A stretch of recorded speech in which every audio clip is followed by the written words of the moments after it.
we are going to discuss GIT and we're going to do a complete rapid review of GIT. So let's start. So what we're going to do is we're going to start with the GIT embryology. So GIT embryology, for first one we have the tongue development. So the tongue development, basically you need to remember where it is innervated and as well as from where it is developed. So if we talk about the tongue like that, so we need to remember the anterior part, which is toward facing the buccal cavity opening. We need to remember that it is formed from the arch 1 and 2.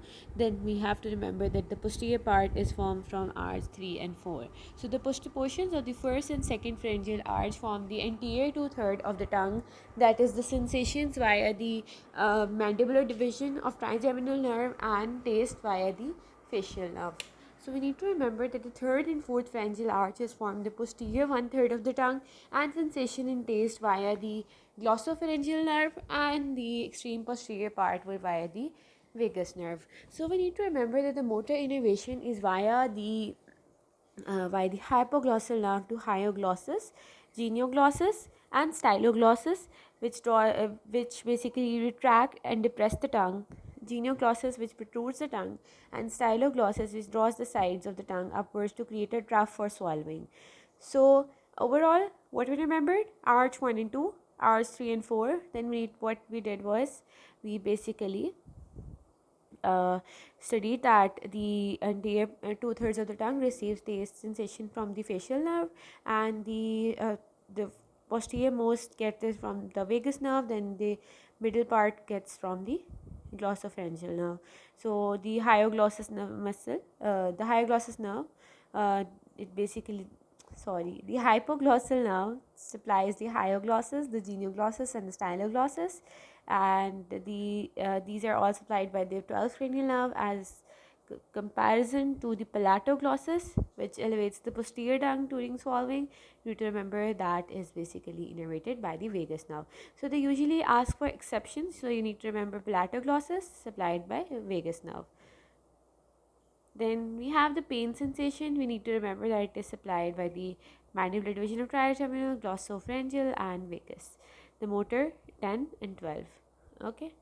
Then we have the normal gastrointestinal embryology. You need to remember that the foregut is esophagus to duodenum at the level of pancreatic duct and common bile duct. So almost the second part of the duodenum, till the ampulla of water, we need to remember that it's foregut. 4 to 6 week of development. The stomach rotates 90-degree clockwise, and the left vagus becomes anteriorly positioned and right vagus becomes posteriorly positioned. This is a high yield fact that usually asked.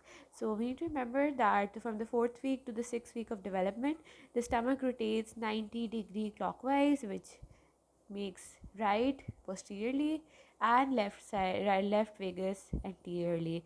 Midgut is from the lower duodenum to the proximal two-third of the transverse colon, where from the duodenum to the lower duodenum to the proximal two-thirds of the transverse colon. So 6 week of development, the physiological herniation from midgut through the umbilical ring. Yolk sac and midgut are connected by the vitelline duct. So we need to remember in the 10th week of development, returns to the abdominal cavity, rotating around. So PM is mesenteric artery, 270-degree counterclockwise. 90 degrees before the 10th week and remaining 180 degree in the 10th week, and when contents retract back into the abdominal cavity. So 6 week के अंदर हमारे पास जो गट है mid gut की herniation हुई through the umbilical ring. This is the, you need to remember this, कि इसकी herniation हुई through the umbilical ring. ठीक है, ये वाइटलिन डक्ट के साथ कनेक्टेड था. उसके बाद इसकी वापस इसने जाना है abdominal cavity के अंदर around by rotating around the superior mesenteric artery 270 degrees counterclockwise.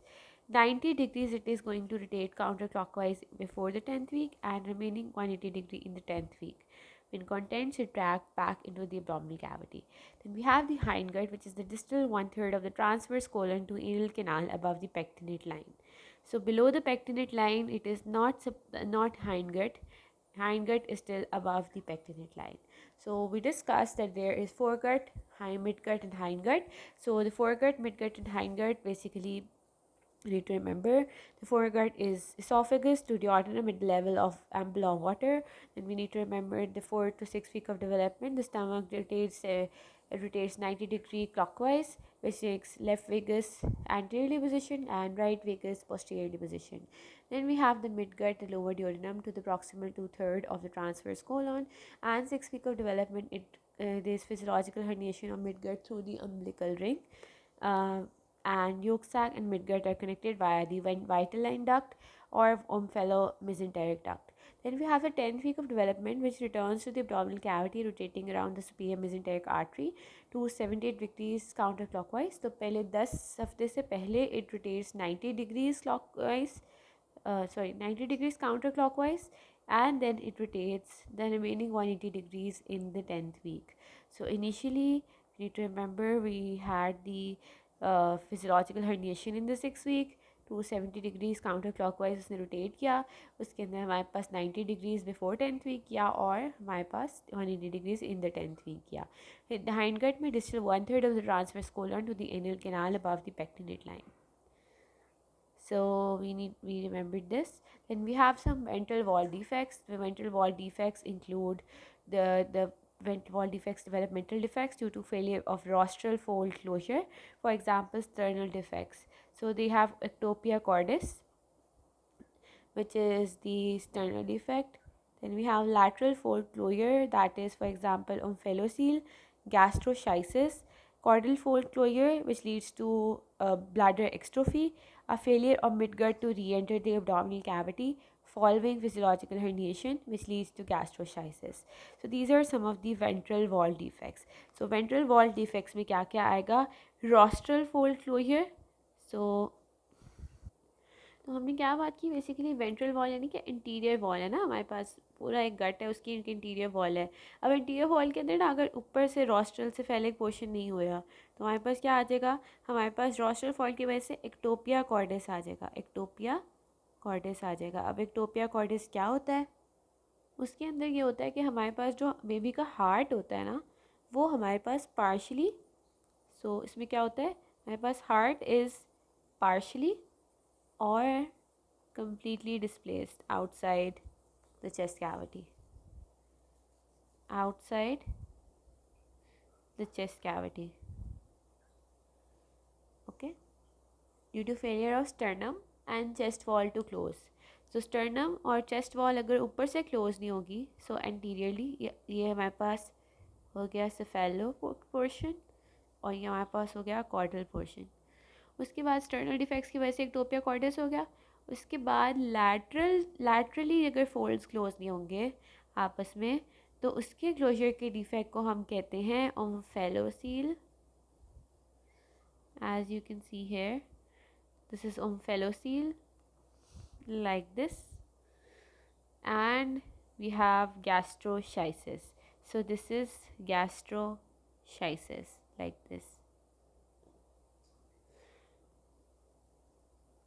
ये जो ओम्फेलोसील है, सील से हमें पता चल रहा है कैविटी, इससे पता चल रहा है कि हमारे पास पेरिटोनियम और एमनियन से कवर्ड है. लेकिन gastroschisis is not covered by peritoneum और amnion. Or we need to remember that it's usually right-sided or it's paraumbilical, whereas the omphalocele is midline and membrane covered. So this is the difference between the gastroschisis and omphalocele. So what is gastroschisis? Gastroschisis is a paraumbilical hernia. Paraumbilical, as you can see, it's not exactly in the umbilical region. It's paraumbilical herniation of abdominal contents through the abdominal wall defect. This is not covered by peritoneum or amnion, right-sided or paraumbilical, are not commonly associated with chromosomal abnormalities and has a good prognosis. Whereas the omphalocele is herniation of abdominal contents through the umbilical ring and it's covered by peritoneum and amnion. We have midline membrane covered outpouching. We need to remember that it is associated with congenital abnormalities, for example, trisomy 13 and 18, and Beckwith-Wiedemann syndrome, and other structural abnormalities such as cardiac, GU, and neural tube abnormalities. So, what is Beckwith-Wiedemann syndrome? So, it's a rare genetic overgrowth disorder in which there is large birth weight, macroglossia, and abdominal wall defects. So what is Beckett-Vedman? You need to remember that there is macroglossia, which is large tongue, abdominal wall defects,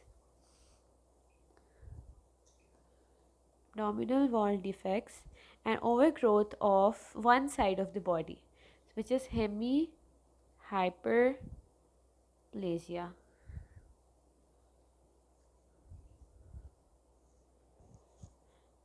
And it carries well documented risk of childhood embryonal tumors. So basically what you need to remember is omphalocele is associated with other congenital abnormalities, whereas gastroschisis is not. Then becomes the congenital umbilical hernia. So we in omphalocele we said that there is herniation of abdominal contents through the umbilical ring, whereas in congenital umbilical hernia there is delay of umbilical ring to close spontaneously following physiological herniation of midgut. So there is patent umbilical orifice. Normally, we know that our umbilicus, it's not patent. So in this case, it is patent and it is covered by the herniation is covered by skin.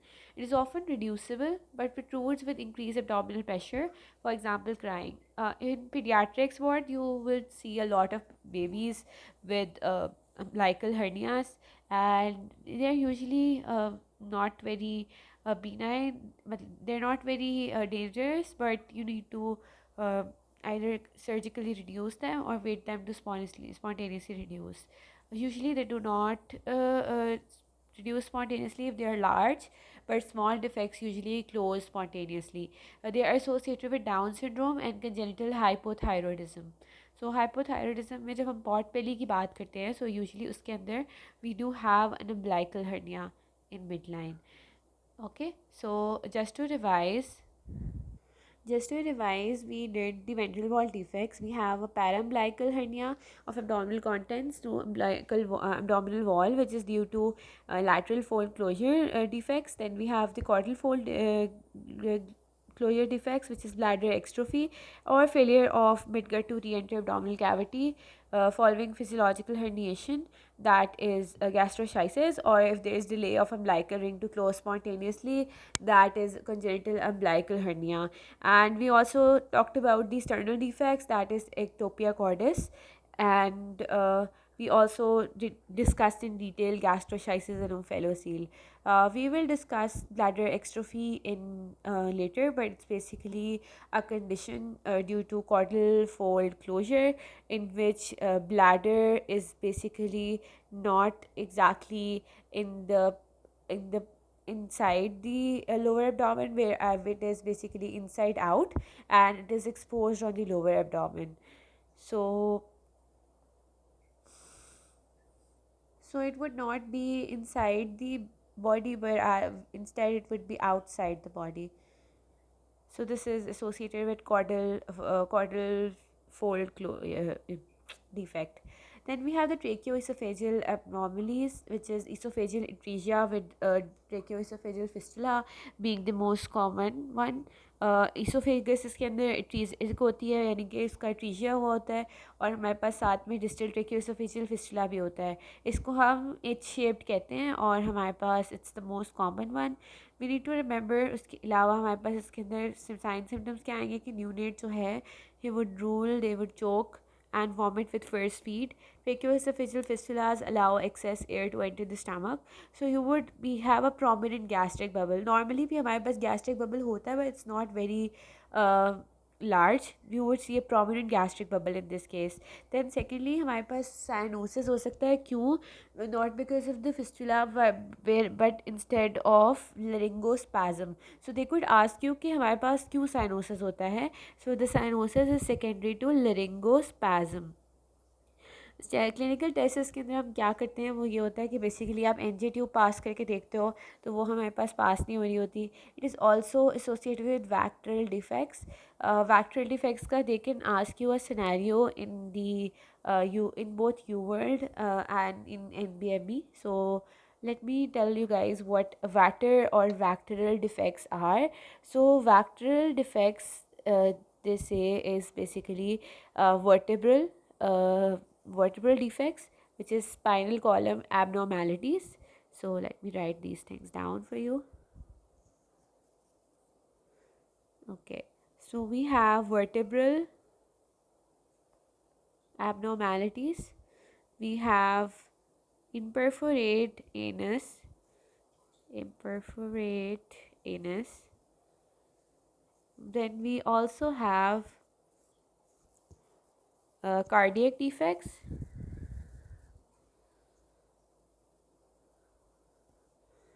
and we have tracheal abnormalities such as tracheoesophageal fistulas, and we also have, like I said, esophageal abnormalities,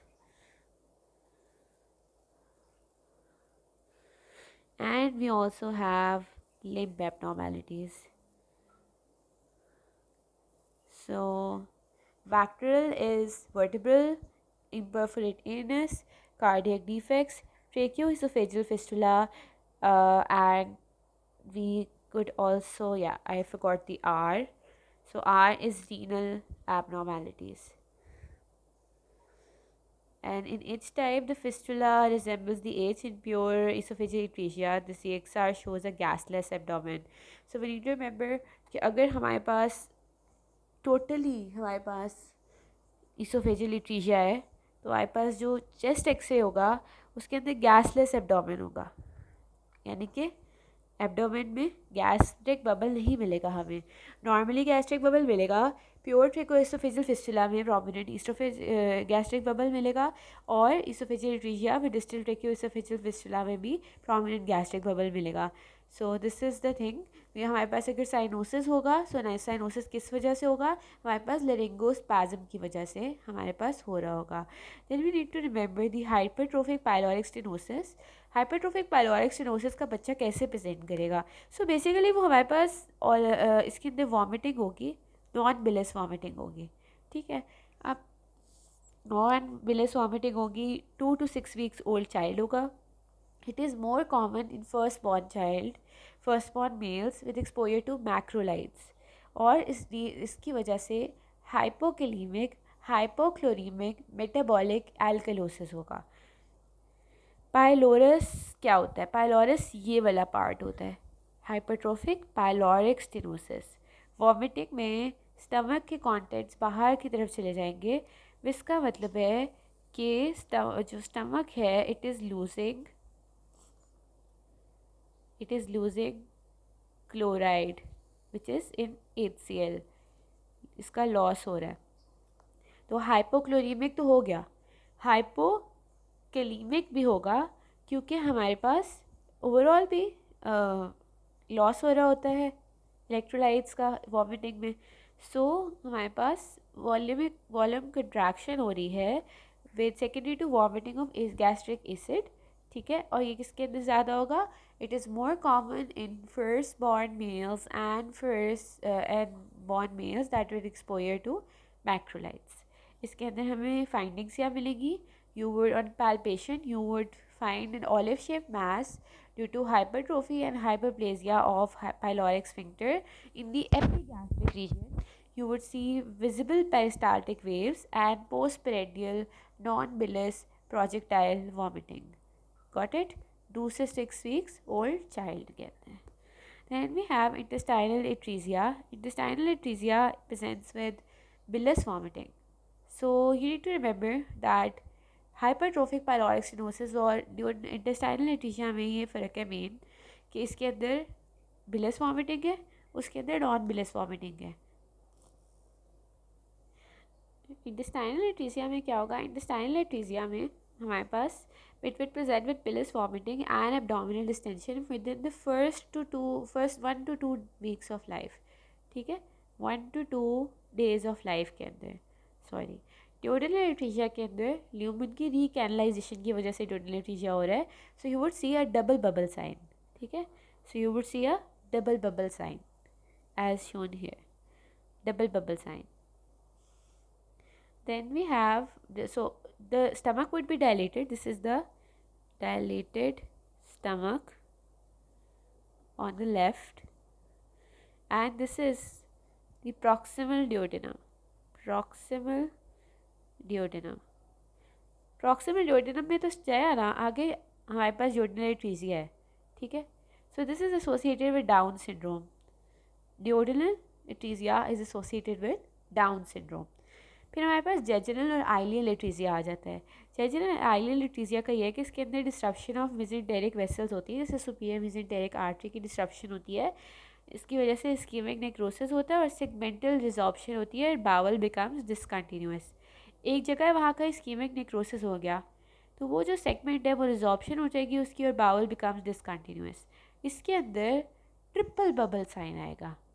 ठीक है, क्यों triple bubble आएगा? पहले क्या आ रहा था? Dilated stomach and proximal duodenum. अब क्या आएगा? ट्रिपल बबल साइन आएगा. Dilated stomach and duodenum and proximal duodenum. ठीक है, तो प्रॉक्सिमल पार्ट को हमें हमेशा नहीं भूलना कि प्रॉक्सिमल पार्ट डायलेटेड ही होगा जो भी है. और associated with cystic fibrosis and gastroschisis. उसके अंदर क्या एसोसिएशन थी? डाउन सिंड्रोम की एसोसिएशन थी.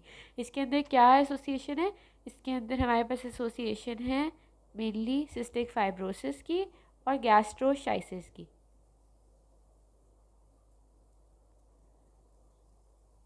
इसके अंदर टोबैको स्मोकिंग है प्रेगनेंसी में और वेजो कंस्ट्रिक्टिव ड्रग यूज़ है during pregnancy. Moving on to pancreas and spleen embryology. जो पैंक्रियाज और स्प्लीन की एम्ब्रियोलॉजी है ना, वो हमें इस तरह याद रखनी है कि पैंक्रियाज हमारे पास फोरगट का डेरिवेटिव है. Pancreas is a derivative of foregut. Ventral pancreatic bud जो होता है वो अनसिनेट प्रोसेस बनाएगा. Both ventral as well as dorsal buds contribute to pancreatic head and main pancreatic duct. ठीक है, तो ये हमारे पास आ गया ventral pancreatic duct. It is going to form the uncinate process of pancreas. So anterior वाला उसने बनाया uncinate process. uncinate process बना दिया उसने. uncinate process ये हो गया. उसके बाद हमारे पास उसकी रोटेशन वगैरह होती है पैंक्रियाज की. अगर उसकी हमारे पास एबनॉर्मल रोटेशन हो तो हमारे पास एनुलर पैंक्रियाज आता है जो कि हमारे पास सेकंड पार्ट ऑफ ड्यूodenum को कंप्रेस करेगा और उसकी वजह से ड्यूodenum की नैर्विंग होगी और वॉमिटिंग होगी. Like duodenal atresia was associated with Down syndrome, annular pancreas is also associated with Down syndrome. Then we have pancreas divism. Pancreas division जो होता है वेंट्रल और डॉर्सल डक्ट्स आपस में फ्यूज़ ही नहीं करते. ठीक है, they would not fuse and 7 weeks of development separate dorsal and ventral. It's a common anomaly but may cause chronic abdominal pain and pancreatitis.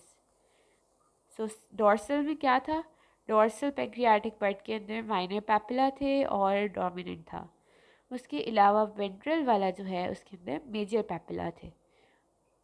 So the common anomaly most commonly asymptomatic but may cause chronic abdominal pain and और pancreatitis. Spleen जो है हमारे पास mesentery of stomach में rise करती है dorsal mesogastrium में. लेकिन we need to remember कि इसकी फोर गट की सप्लाई है सीलियाक ट्रंक से स्प्लेनिक आर्टरी निकल रही है. ठीक है, we need to remember this. Dorsal mesogastrium में राइज करेगी. मीजोडर्मल इन ऑरिजिन है लेकिन इसकी फोर गट की सप्लाई है. ठीक है, फोर गट तो ओवरऑल एक्टोडर्मल इन ऑरिजिन था ना, सॉरी एंडोडर्मल इन ऑरिजिन था ना. एंडोडर्म से राइज करा था फोर गट. सो फोर गट हमारे पास राइज करा था एंडोडर्म से. ठीक है, लेकिन जो स्प्लीन है उसकी फोर गट की ब्लड सप्लाई है लेकिन हमारे पास ये मीजोडर्मल इन ऑरिजिन है. Got it? So this is it for the embryology of the GIT. I hope this was helpful. This is the latest edition of First Aid and this will help you a lot with your revision.